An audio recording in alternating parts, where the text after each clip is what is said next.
Gente, da onde você é do Brasil, o que você fazia e como tu veio parar aqui? Então, eu sou mineira. Vai rolar um sotaque aqui no o meio do mineiro já nasce falando caminho. inglês, você sabe, né? Uai, né? Uai, aham. Então, vai rolar um sotaque no meio do caminho, mas essa história, assim, não foi toda em Minas. Então, assim, eu sou mineira de Belo Horizonte, nasci criada lá e vivi lá até os meus 23. E foi lá que tudo começou, né? Eu aprendi inglês em Minas ainda e sempre tive vontade de estudar bastante. Sempre fui meio nerd, assim, gostava de estudar. A gente não falava nerd naquela época, tinha um nome mais feio, assim, né? Naquela época a gente chamava, mas é isso. Sempre gostei de estudar, sempre quis continuar estudando. Mas também não vim de uma família, eu vim de uma família que tinha recursos, assim, que tinha. Meus pais sempre priorizaram muito essa questão do estudo, mas não vim de uma família rica, né? Tudo muito conquistado com muito esforço, assim. Meu pai era um irmão de 13, né? Minha avó teve 13 filhos. Uau! A do meu pai. E da minha mãe, a família da minha mãe, 6 filhos. E os dois conseguiram com muito esforço da família, né? Meus avós são muito guerreiros, conseguiram dar educação para a maioria dos filhos. Bacana. E os dois já tinham faculdade, conseguiram dar uma vida mais tranquila do que eles tiveram pra gente, né? E a gente sempre quer isso, a gente quer dar melhor ainda pros nossos, né? Mas assim, nunca sobrando. E eu sempre tive vontade de vir para os Estados Unidos. Eu sempre tive vontade, não só para os Estados Unidos. Eu sempre tive vontade de conhecer o mundo. Não sabia como, não tinha caminho, ninguém na minha família tinha feito essas coisas antes, mas eu queria, desde sempre. Tanto que com 15 anos fui lá naquelas feiras do estudante, me inscrevi lá para uma faculdade em Londres, e aí me mandaram um monte de papel para minha casa. Eu cheguei toda animada para minha mãe, olha aqui. Ela falou, quem vai pagar essa conta, minha filha? Uau! Pode esquecer, não tem como pagar essa conta. Beleza, falei, bom, então já aprendi uma coisa aí, alguém tem que pagar essa conta. É isso aí, nada de graça, né? Nada de graça. E aí, já na faculdade, com 17 para 18, descobri que tinha um programa de intercâmbio da YMCA, aqui nos Estados Unidos, com a ACM Minas, Associação Cristã de Moços, né? Que a tradução mesmo lá em Belo Horizonte. E aí descobri que eles tinham um intercâmbio que, se você fizesse um treinamento de 1 ano, você podia estar entre as pessoas escolhidas para vir para cá e fazer esse intercâmbio, ter essa experiência no verão. Então eu vim e durante 4 meses fui Camp Counselor, né, que é um monitor de acampamento na YMCA em Oklahoma. Uau, que bacana. Aí saí de Belo Horizonte, que é interior, né, do Brasil, para Oklahoma, que é interior. Interior dos Estados Unidos. Interior dos Estados Unidos. É uma capital, né, era Oklahoma City, mas era interior dos Estados Unidos, né, muito diferente. Mas tive uma experiência fantástica, trabalhei pra caramba, porque é de manhã até de noite, sol a pino, verão, aquele calor, criança o dia inteiro, foi muito bacana, mas foi puxado, assim, mas eu gostei muito da experiência, foi, assim, mudou minha vida, realmente. Eu comecei a ver que o mundo era maior do que eu ainda imaginava, do que eu via na telinha da sessão da tarde, sabe? Aham. E ali, se o sonho já existia ali, era uma sementinha, eu sabia que em alguma hora, não sabia como. Eu tô solteira na época. Solteira, 18 anos. Mas eu queria ter experiências fora. Esse era o negócio, é o que floresceu ali dessa primeira experiência. Aí terminei a faculdade. Você fez faculdade do quê? Fiz faculdade de Relações Públicas. Legal. E resolvi que não queria mais morar em Belo Horizonte. Depois de morar nos Estados Unidos, já mudou minha cabeça. Eu já não queria ficar mais em Belo Horizonte. Eu queria outras experiências. E aí minha irmã tinha casado e se mudado para Curitiba. Eu já tinha uma tia que morava há 20 anos em Curitiba. Eu falei, vou para Curitiba. Larguei o emprego, botei minhas coisinhas no meu único bem que eu tinha construído até então, com meus anos de trabalho, que era um carrinho econômico. Botei tudo no porta-mala e me mudei para Curitiba. Aí fui procurar emprego, comecei a trabalhar e no meu trabalho, no segundo trabalho que eu tive lá, eu conheci meu marido. Qual o trabalho que foi? Eu trabalhava com comunicação numa empresa de transporte. Ele trabalhava com segurança do trabalho e qualidade, na área de qualidade. Então a gente trabalhava na mesma sala, mas em áreas diferentes. A gente brigava igual cão e gato. Sempre assim, né? A gente não se entendia no trabalho. Se entendia, mas discutia o tempo todo. E ali, no meio de tanta conversa, né, acabou rolando. Só que como nada nessa vida se você não quiser muito, não acontece. Nesse meio tempo, antes de começar a trabalhar nessa empresa, eu tinha feito concurso. Só que fiz o concurso, era vaga do cadastro de reserva. Tá, fiz a prova e esqueci, porque quem sabe um dia esse negócio dá certo, né? Comecei a trabalhar nessa empresa, conheci ele. Quando a gente começa a engatar um namoro, me chamam pro concurso. E eu tinha que me apresentar no Rio de Janeiro, porque era na Petrobras. Então eu tinha que me apresentar no Rio de Janeiro. E de lá eu não sabia onde que eles iam me mandar, porque era uma vaga nacional. Então eles podiam me mandar para qualquer lugar no Brasil. E aí fui pro Rio de Janeiro. A primeira coisa que eu descobri é que não tinha vaga para voltar para Curitiba. Então era dali para qualquer lugar mesmo, menos Curitiba. E o namoro começando. Vai dar certo ou não vai dar certo esse negócio? Esse menino não vai querer namorar comigo depois de, né? Um mês de namoro, você vai morar em outro estado. E aí eu fui morar na Bahia. Bem pertinho, né? Aí fui morar na Bahia. E aí eu falei, esse menino vai ter que resolver se ele quer namorar comigo mesmo a sério ou não, porque, né, eu vou ficar aqui na Bahia, ele lá em Curitiba, e como é que vamos investir nesse negócio? E ele queria mesmo, ele levou o trem a sério, a gente ficou 2 anos namorando de longe. Uau. Na ponte aérea. Ponte aérea, só que é um pouco estendida, né? Curitiba, Salvador.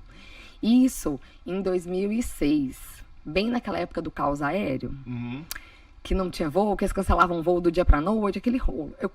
Quantas noites nós já dormimos naquele aeroporto de Guarulhos? Nossa. Não foram poucas, não. Mas eu falo, quando você quer um negócio de verdade, né? Faz acontecer. Quem quer, faz. Você corre atrás.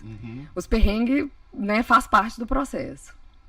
E a gente namorou durante 2 anos, assim, eu consegui uma transferência pra Curitiba, consegui voltar pra Curitiba. E aí a gente casou. Qual Então, a idade love de story. vocês? Qual que é a idade? Na época? Na época, Que você ai, meu casou. Deus, eu vou ter que fazer conta aqui rápida, assim, eu casei em 2008. O primeiro casamento, tá?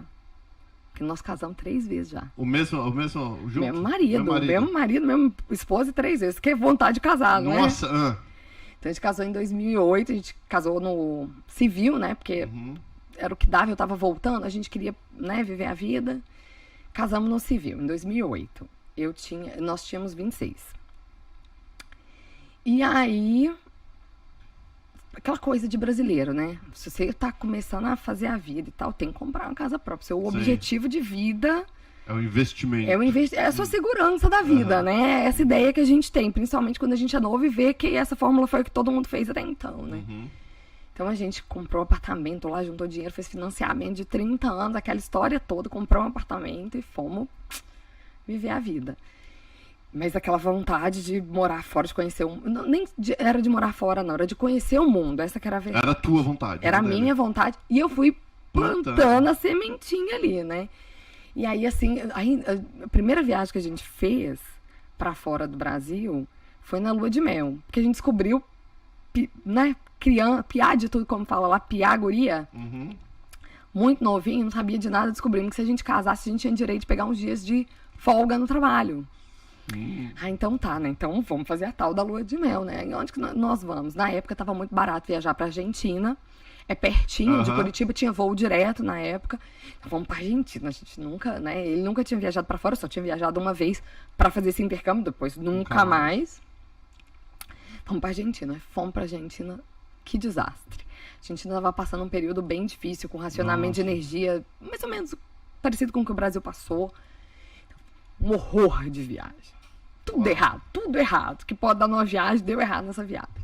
Mas em vez de eu desistir, eu falei, não, a próxima nós vamos fazer esse negócio dar certo. Agora eu vou começar a pesquisar sobre esse negócio de viagem, porque eu gosto disso.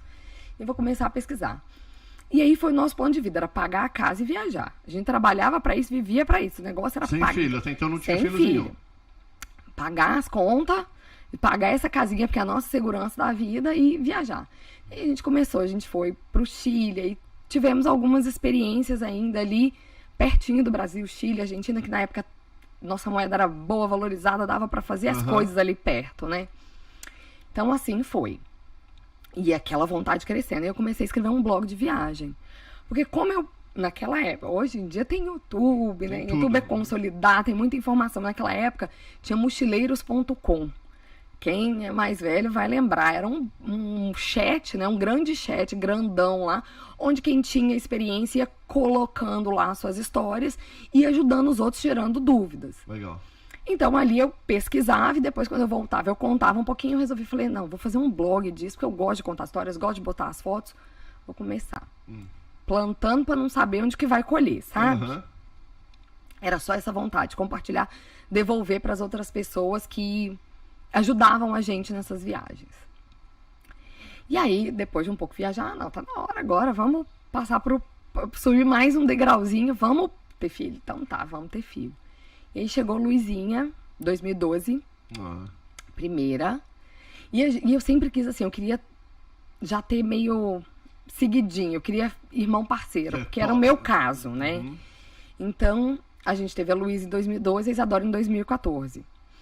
E aí, como é que continua viajando com criança pequena? Eu falei, não quero saber. Viagem é uma coisa muito importante, pra mim é uma coisa que eu acredito, que eu gosto. Nós vamos continuar viajando. Então, a primeira viagem da Luísa foi com 6 meses. Uau. Então a gente botava e fazia o que tinha que fazer. E viajava para onde fosse que a gente conseguia com elas e do jeito que dava. E assim, eu sempre fui de procurar. Saiu uma mega promoção. Você tava lá? Tava lá, desesperada. A experiência de quem namorou de longe. Porque como é que era quando a gente namorava de longe? Não tinha dinheiro, não sobrava muito dinheiro. Porque eu era concursada da Petrobras, mas acabei de entrar, salarinho. Melhor do que eu me imaginava, né? Porque com 26 anos tava ótimo, mas ainda não era muita coisa.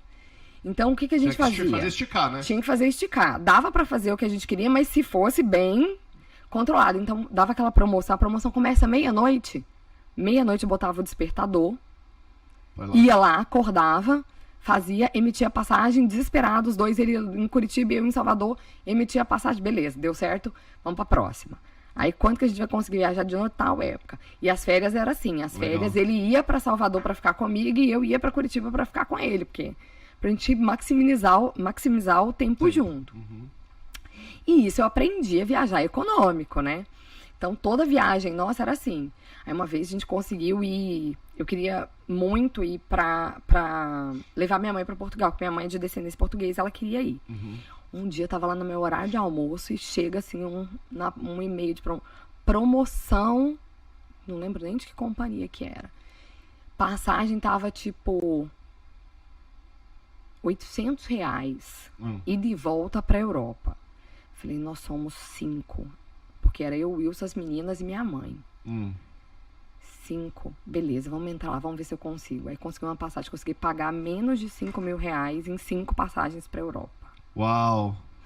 Então era assim, eu tinha que fazer o dinheiro dar.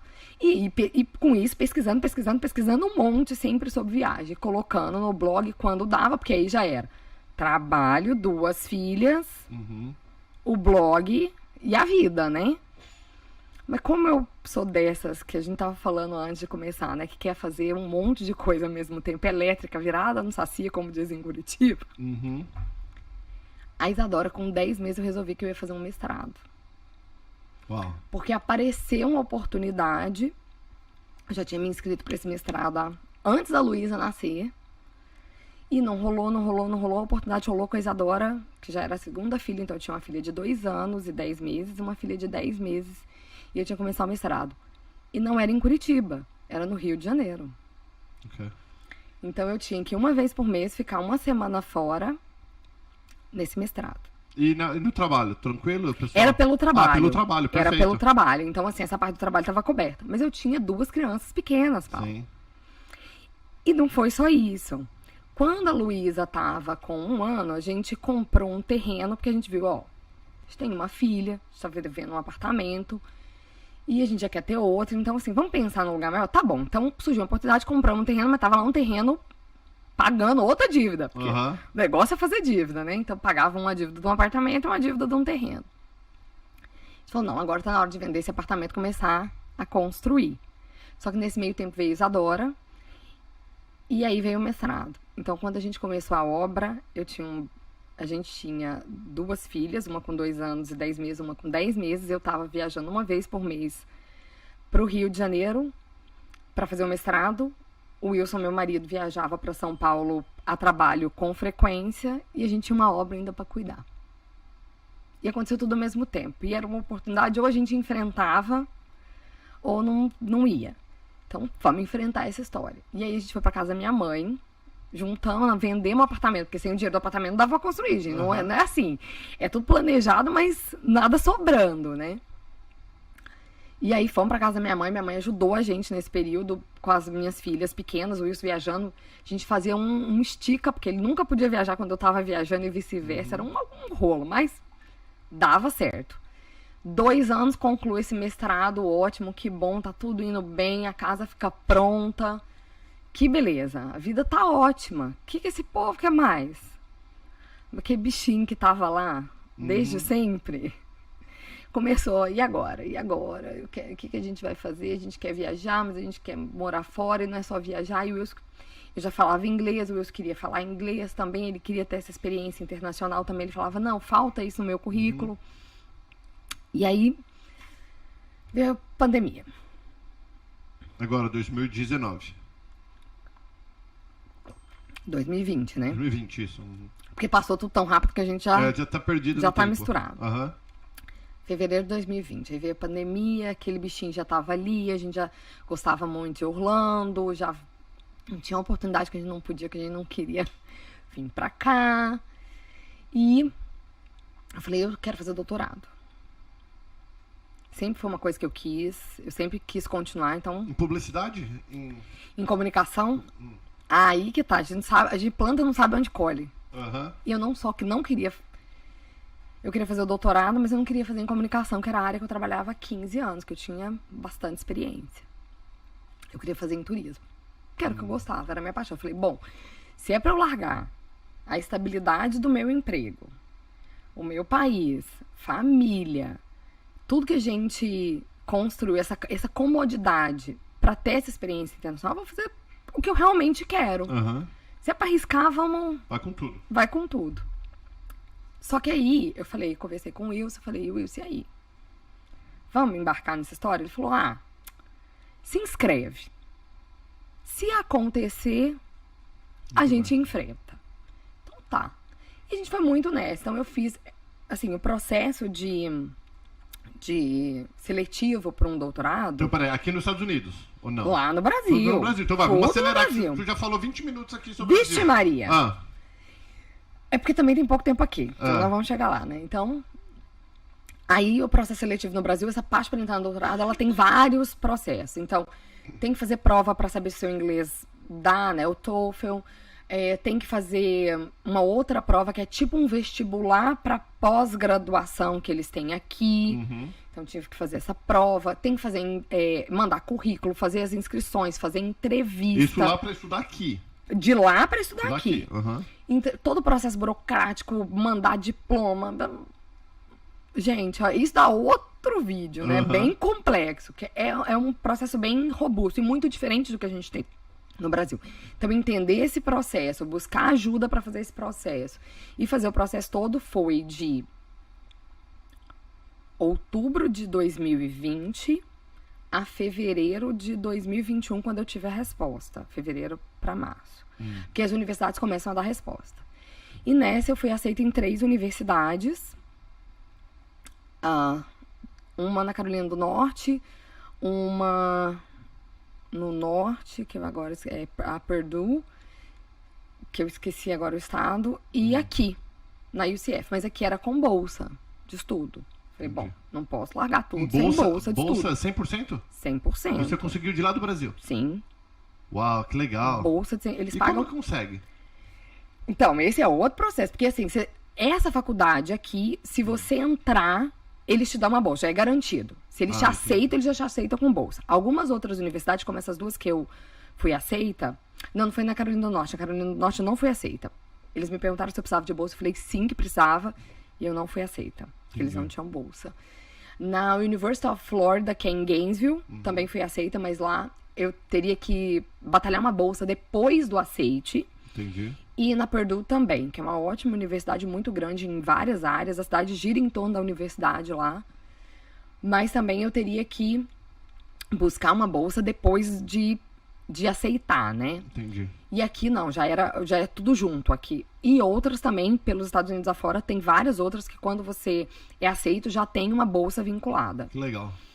E da bolsa não só pagar seus estudos, tá? Isso é importante falar para as pessoas, porque isso aí vem o projeto daqui também, né? Não só a bolsa, mas você trabalha para a universidade durante o período, então você tem um salário. Olha que bacana. Então, assim, é um processo difícil. Não é que é difícil, é um processo complexo, grande, onde você tem que ter uma grande dedicação. Tem que ser realmente uma coisa que você quer muito, né? Porque você vai dedicar não só tempo, mas dinheiro. Porque você tem que investir em todas essas aplicações, nesses documentos, tudo isso tem custo, né? Você tem que investir uma grana nisso. Mas quando você é aceito, se você vem com bolsa, você vem com conforto de já vir com um compromisso, né? De não ter esse custo e ainda ter essa bolsa. Então aí eu fui aceita, a gente resolveu vir. Tá, e quando você veio, você tá morando em Curitiba? Morando em Curitiba. Trabalhando? Trabalhando. Meu marido trabalhando. Concursada, meu marido trabalhando. Tudo. Bom, vamos lá então. Agora eu preciso que você dê uma esticada, tá? Assim, dá uma resumida. Bom, tá bom, consegui, parabéns. Vamos, as aulas começam em setembro. Era setembro que começava? Agosto. Em agosto. Então a gente precisa estar pelo menos um mês antes pra ver lugar pra morar, aquela coisa. Só pode entrar um mês antes. No máximo. No máximo um mês antes, então. Antes. Vamos. Tchau, emprego, tchau todo mundo. Pede demissão do emprego público, pede demissão do emprego particular, vende as coisas da nossa casa. A gente não vendeu nossa casa. Por quê? Porque aí é importante também falar. A gente não é imigrante, a gente é não imigrante. Nosso visto aqui é um visto J, né, de estudante. É um visto que eu posso trabalhar na universidade, que o Wilson pode trabalhar. Ele tem Social Security, tem Work Permit, ele pode trabalhar aqui legalmente. E a gente desfaz tudo no Brasil, um mês antes, chega aqui nos Estados Unidos. Bom. No meio da pandemia. Não estava autorizado brasileiros a entrar. Um mês antes da minha data de poder entrar, eles liberam a entrada de F1 e F2, estudante, mas não de J. Putz.